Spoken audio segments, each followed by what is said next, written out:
Hello दोस्तों, तो आज हम लोग क्लास 10th के क्लास 10th के हिंदी का 100 मोस्ट इम्पोर्टेंट ऑब्जेक्टिव क्वेश्चन कराने वाले हैं। तो वीडियो लास्ट तक देखिएगा। अगर आप भी सितंबर से पढ़कर अच्छे अंक लाना चाहते हैं तो चैनल को सब्सक्राइब कर लीजिए। ठीक है, चलिए शुरू करते हैं। पहला क्वेश्चन है कि बाबा साहब अम्बेडकर संपूर्ण वर्ल्ड में भारत सरकार के कल्याण मंत्रालय द्वारा कितने खंडों में प्रकाशित किया था? जैसे किया था होगा, ठीक नहीं तो कितने खंडों में प्रकाशित किए थे? 21 खंडों में। ऑप्शन नंबर हो जाएगा डी। अगला क्वेश्चन है कि बुद्ध, कबीर और ज्योतिबा फुले किसके चिंतन व रचनात्मक प्रेरक के व्यक्ति रहे हैं? तो किसके रहे थे? भीमराव अंबेडकर। ऑप्शन नंबर हो जाएगा ए। अगला क्वेश्चन है काम तो कासू बाबू का ही मालूम पड़ता है। ठीक है, इधर ही खेल रहे थे, यह किसने कहा था? तो सोफर ने कहा था। ऑप्शन नंबर हो जाएगा बी। अगला क्वेश्चन है कि किसने लपक कर मदन को हाथों से उठा लिया था? मदन को हाथों से उठा लिया था तो सेन साहब की पत्नी ने। ऑप्शन नंबर बी हो जाएगा। क्वेश्चन नंबर 5 है कि मदन पड़ोसियों के आवारागर्द छोकरों के साथ क्या कर रहे थे? तो मदन क्या कर रहे थे? तो लट्टू नचा रहे थे। ऑप्शन नंबर हो जाएगा डी, यहाँ पर डी होगा। ठीक है, क्वेश्चन नंबर 6 है कि मैक्स मूलर का जन्म कब हुआ था? तो मैक्स मूलर का जन्म कब हुआ था? 6 दिसंबर 1823 को। ऑप्शन नंबर बी हो जाएगा। क्वेश्चन नंबर 7 है कि हितोपदेश का जर्मन भाषा में अनुवाद किसने प्रकाशित करवाया था? तो मैक्स मूलर ने करवाए थे। ऑप्शन नंबर हो जाएगा सी। क्वेश्चन नंबर 8 है कि मैक्स मूलर के अनुसार उनके यहाँ प्रचलित कहावतों और दंत कथाओं का प्रमुख स्रोत किसे माना जाने लगा? तो बौद्ध धर्म को। ऑप्शन नंबर हो जाएगा डी। क्वेश्चन नंबर 9 है कि दैवत विज्ञान का अर्थ क्या है? तो दैवत विज्ञान का अर्थ होता है देव विज्ञान। ऑप्शन नंबर ए हो जाएगा। क्वेश्चन नंबर 10 है कि चरुचंद्र लेख किसकी रचना है? तो हजारी प्रसाद द्विवेदी का। ऑप्शन नंबर बी हो जाएगा। क्वेश्चन नंबर 11 कि गौड़ देश के लोग कैसा नाखून रखना पसंद करते थे?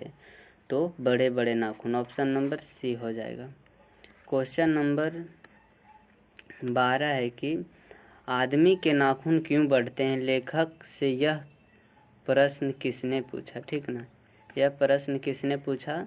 तो लेखक की छोटी लड़की ने। ऑप्शन नंबर डी हो जाएगा। क्वेश्चन नंबर 13 है कि पुराने का मोह सब समय वांछनीय ही नहीं होता, यह किस शीर्षक पाठ की पंक्ति है? तो नाखून क्यों बढ़ते हैं। ऑप्शन नंबर हो जाएगा बी। क्वेश्चन नंबर 14 है कि नागरी लिपि शीर्षक पाठ किस पुस्तक से लिया गया है? तो नागरी लिपि किस पुस्तक से लिया गया है? तो भारतीय लिपियों की कहानी से। ऑप्शन नंबर सी हो जाएगा। क्वेश्चन नंबर 15 है कि कोंकण के शिलाहर मानियखेट के राष्ट्रकूट देवगिरी के यादव तथा विजयनगर के शासकों के लेख किस लिपि में है? तो किस लिपि में है? तो नंदी नागरी। ऑप्शन नंबर क्या हो जाएगा? डी, नंदी नागरी। क्वेश्चन नंबर 16 है कि दंती दुर्ग के बाद राष्ट्रकूटों की गद्दी पर कौन बैठा था? तो राष्ट्रकूटों के गद्दी पर कौन बैठा था? कृष्ण प्रथम। ठीक है। क्वेश्चन नंबर 17 है कि किसके गले में स्काउटों की तरह एक रुमाल बांधा था? तो किसके गलों में बांधा था? तो बहादुर के गले में। ऑप्शन नंबर हो जाएगा बी। क्वेश्चन नंबर 18 है कि सुखजीवी नामक उपन्यास किसने लिखा था? सुखजीवी नामक उपन्यास किसने लिखा था? तो अमरकांत ने। ऑप्शन नंबर क्या हो जाएगा? ऑप्शन नंबर सी हो जाएगा। क्वेश्चन नंबर 19 है कि बहादुर का बाप कहाँ मारा गया था? तो कहाँ मारा गया था? युद्ध में। ऑप्शन नंबर डी हो जाएगा। क्वेश्चन नंबर 20 है कि हिदायत शब्द का अर्थ क्या है? तो हिदायत शब्द का अर्थ क्या होता है? चेतावनी। ऑप्शन नंबर हो जाएगा ए। क्वेश्चन नंबर 21 है कि गतिशील आलोचना किन्हीं अमूर्त सिद्धांतों का संकलन नहीं है, यह साहित्य की परंपरा का क्या है? तो साहित्य की परंपरा का क्या है? मूर्त ज्ञान है। ऑप्शन नंबर हो जाएगा बी। क्वेश्चन नंबर 22 है कि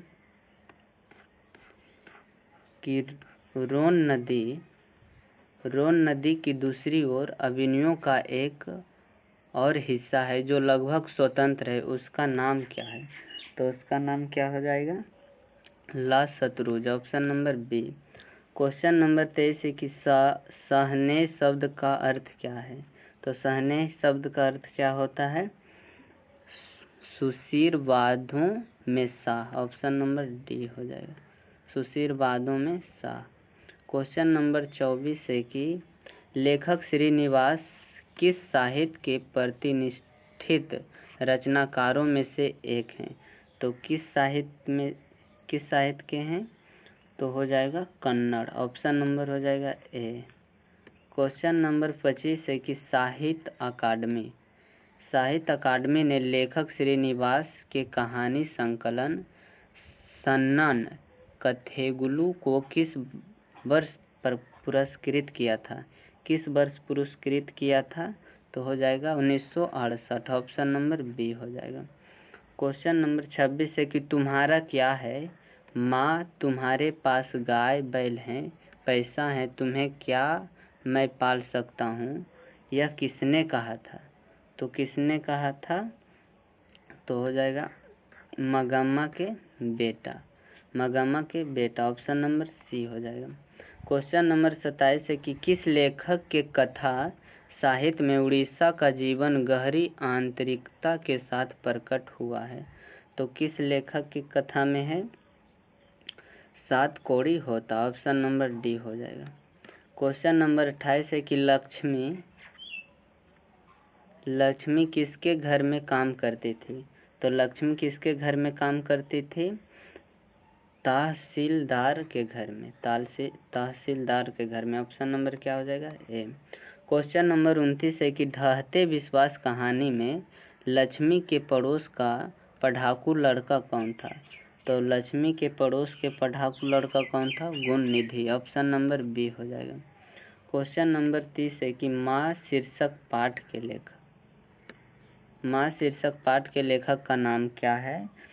तो ईश्वर पेटलीकर। ऑप्शन नंबर हो जाएगा सी, ईश्वर पेटलीकर। क्वेश्चन नंबर 31 है कि माँ जी लोगों को अस्पताल के लिए किसकी उपमा देती है? तो माँ जी अस्पताल के लिए किसकी उपमा देती है? गौशालाओं की। ऑप्शन नंबर क्या हो जाएगा? सी, गौशालाओं की। क्वेश्चन नंबर 32 है कि पपाती के चारों ओर खड़े डॉक्टरों ने बारी बारी से आकर किसकी सहायता से उसकी आँखों के भीतरी भाग का परीक्षण किया? तो किसके? तो हो जाएगा ऑप्थलमस्कोप से। ठीक है, ऑप्थलमस्कोप से। किससे किया था? तो ऑप्थलमस्कोप से। ऑप्शन नंबर हो जाएगा ए। क्वेश्चन नंबर 33 है कि अरे अपनी अमीरी दिखाने के लिए रसमलाई भेजी है क्या? यह किसने कहा? ठीक ने, तो यह किसने कहा था? तो कैलाश की पत्नी राधा ने। ऑप्शन नंबर क्या हो जाएगा? सी। ऑप्शन नंबर सी हो जाएगा। क्वेश्चन नंबर 34 है कि राम नाम बिंदु बिरथे जगी जन्मा शीर्षक कविता के रचनाकार का नाम क्या है? तो यह कविता किसकी है? तो गुरु नानक की। ऑप्शन नंबर सी हो जाएगा। क्वेश्चन नंबर 35 है कि आईनी शब्द का अर्थ क्या है? तो आईनी शब्द का अर्थ क्या होता है? गृह। ऑप्शन नंबर हो जाएगा सी। क्वेश्चन नंबर 36 है कि वाणी कब विष के समान हो जाती है? तो राम नाम के बिना। ऑप्शन नंबर क्या हो जाएगा? सी हो जाएगा। क्वेश्चन नंबर 37 है कि मोह मन मानिक लय गायो चितो चौर नंद नंद, यह पंक्ति किस कविता से उद्धृत है? तो यह पंक्ति किस कविता से उद्धृत है? प्रेम आयनी श्री राधिका। ऑप्शन नंबर क्या हो जाएगा? ए। क्वेश्चन नंबर 38 है कि स्वदेशी शीर्षक कविता के कवि का नाम क्या है? तो स्वदेशी किसकी है? तो बीरेन डंगवाल के। ऑप्शन नंबर हो जाएगा B. Option number B. Question number 39 है कि निम्न में से कौन सी रचना बद्री नारायण चौधरी प्रेमघन की है? तो कौन सी रचना बद्री नारायण की है? तो जीर्ण जनपद। ऑप्शन नंबर डी हो जाएगा। क्वेश्चन नंबर 40 है कि स्वदेशी कविता किससे संकलित है? तो स्वदेशी कविता किससे संकलित है? जीर्ण जनपद से। ऑप्शन नंबर हो जाएगा ए। ऑप्शन नंबर क्या हो जाएगा? ए। ठीक है। क्वेश्चन नंबर अगला है, तो स्वदेशी किसकी हो जाएगी रचना? ये 38 नंबर के सी हो जाएगा। ठीक है, बद्री नारायण चौधरी प्रेमघन की। ठीक है। क्वेश्चन नंबर 41 है कि सुमित्रा नंदन पंत उत्तरांचल के किस जिले के रहने वाले थे? तो किस जिले के रहने वाले थे? तो अल्मोड़ा। ऑप्शन नंबर बी हो जाएगा। क्वेश्चन नंबर 42 है कि भारत माता शीर्षक कविता किस काव्य कृति से ली गई है? तो कहाँ से ली गई है? ग्राम्य से। ऑप्शन नंबर सी हो जाएगा। क्वेश्चन नंबर 43 है कि कवि रामधारी सिंह दिनकर को किस रचना पर ज्ञानपीठ पुरस्कार प्राप्त हुआ था? तो उर्वशी पर। ऑप्शन नंबर क्या हो जाएगा? D. Option number D. Question number 44 है कि देवता कहीं सड़कों पर गिट्टी तोड़ रहे हैं, देवता मिलेंगे खेतों में खलिहानों में, यह पंक्ति किस कविता से ली गई है? तो यह पंक्ति जो है ली गई है जनतंत्र का जन्म। ऑप्शन नंबर हो जाएगा बी। क्वेश्चन नंबर 45 है कि निम्नलिखित में सच्चिदानंद हीरानंद बादशाह नगे की कविता है, तो इसकी कौन सी कविता है? हिरोशिमा। ऑप्शन नंबर क्या हो जाएगा? डी। ऑप्शन नंबर क्या हो जाएगा? डी। क्वेश्चन नंबर 46 है कि कुंवर नारायण रचित इन दोनों साहित्य की कौन सी विद्या है? तो कौन सी विद्या है? काव्य संग्रह। ऑप्शन नंबर ए हो जाएगा। क्वेश्चन नंबर 47 है कि मेरी नींद के दौरान कुछ इंच बढ़ गए पेड़, यह पंक्ति किस कविता की है? तो क्या हो जाएगा? हमारी नींद। ऑप्शन नंबर क्या हो जाएगा? बी। क्वेश्चन नंबर 48 है कि कवित्री अनामिका के पिता का नाम क्या था?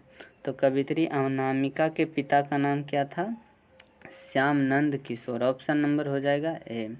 क्वेश्चन नंबर 49 है कि अनुष्टुप किसकी रचना है? तो अनुष्टुप किसकी रचना है? अनामिका की। ऑप्शन नंबर हो जाएगा सी। क्वेश्चन नंबर 50 है कि अक्षर ज्ञान शीर्षक कविता में रा के डा को क्या समझते थे? बेटा रा के डा को क्या समझते थे? तो क्या समझते थे? माँ समझते थे। ठीक है, ऑप्शन नंबर क्या हो जाएगा? सी। ऑप्शन नंबर सी।